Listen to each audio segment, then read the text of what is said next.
Xitoyning tarbiyalash markazi nomidagi turmalarda oylarcha tutib turilgandan keyin erkinlikka chiqqan qozoqlar turmadagi kechirmishlarini so'zladi. Yig'ilish lagerlarida Qozog'istondami nurg'un kishining qolganligi va orqadan majburiy emgak lageriga avatilganligi ma'lum. BBC'ning ziyoratini qabul qilgan qozoq qarindoshlar badaniga noma'lum o'kul urilganligini, ona tilini unutiltirish uchun xitoycha naqsha aytishga majburlanganligini, qiyin qistoqqa uchirganligini va tayoq yeganligini oshkorladi. Xitoy garchi lagerlardagi kishilarning o'zlari xohlab kelganligini jar solsa-mu, lekin bu lagerlarga kirib chiqqanlar butunlay farqli hikoyalarni anglatdi. Lager shohidlaridan biri bo'lgan Gulzira Xitoy bu o'rinlarni har qancha tarbiyalash markazi deb tashviq qilsa-mu, amaliyotda bir yig'ilish lageri va turma ekanligini aytdi.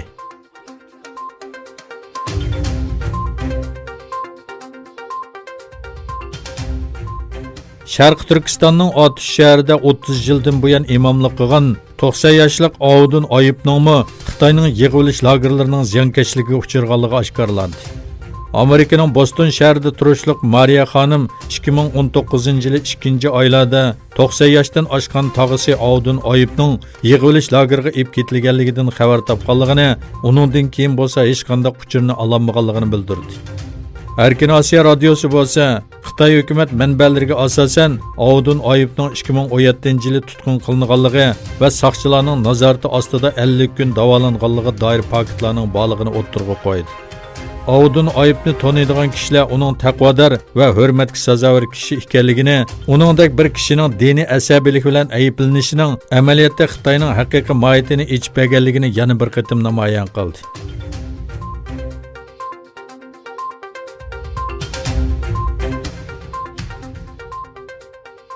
Yevropa şirketlari Xitoyning milliard dollarlik mablag' solgan zamonaviy Ipak yo'li nomidagi bir balvoq bir yo'l qurilishiga qatnashmasligidagi eng chong to'salg'ining uchur kamchiligi va ochiqlik darajasining tuvan bo'lishi ekanligini bildirdi.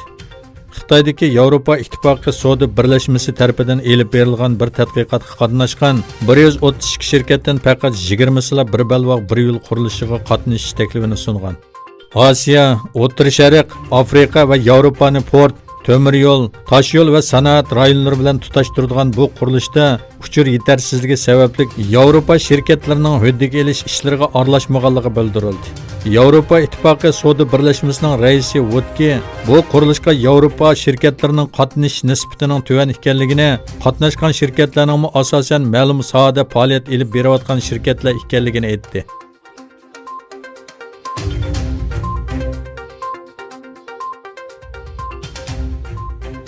Dünya Səhiyyə Təşkilatı Xitoydan dunyoga tarqalish xavfi bo'lgan yangi bir xil o'pka yollig'i virus haqida ogohlantirish chiqardi. Yaponiyada yaqinda Xitoyni ziyorat qilgan bir kishida bayqalgan virusning butun dunyoga tarqalishidan andish qilmoqda. Bu xil tajisimon virus yaqinda Xitoyning Wuhan shahriga berib kelgan 30 yoshlardagi bir yaponiyalikda bayqalgan bo'lib, dunyoga tarqalish mumkinligi o'ttirg'a qo'yildi. Dünya Səhiyyə Təşkilatı'nın ogohlantirishidan keyin Yaponiya səhiyyə doiralari bu ahvolni bayqagan. Dünya Səhiyyə Təşkilatı dunyo miqyosidagi doktorxonalardan bu xil virusga qarshi tayyorlik turishga chaqirdi.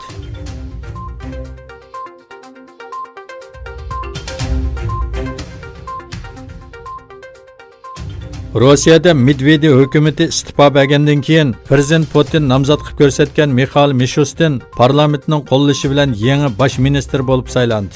Putin asos qonunga o'zgartirish kirgizadigan islohot loyihasini e'lon qilgandan keyin Medvedev hukumati istifa bergan edi. Asosli qonun islohoti prezidentlik tuzumning saqlab qolinishini, lekin parlamentning huquqining kuchaytirilishini asos qilgan. Medvedevning istifa berishi bilan Putinning 2024-yili prezidentlik muddati to'shqandan keyin ahvollar haqida yangi farazlar o'ttirg'i chiqdi. Ko'zatchilar Putinning vazifasidan istifa bergandan keyinmi huquqini qo'g'dab qilishni o'ylayotganligini ilgari surdi.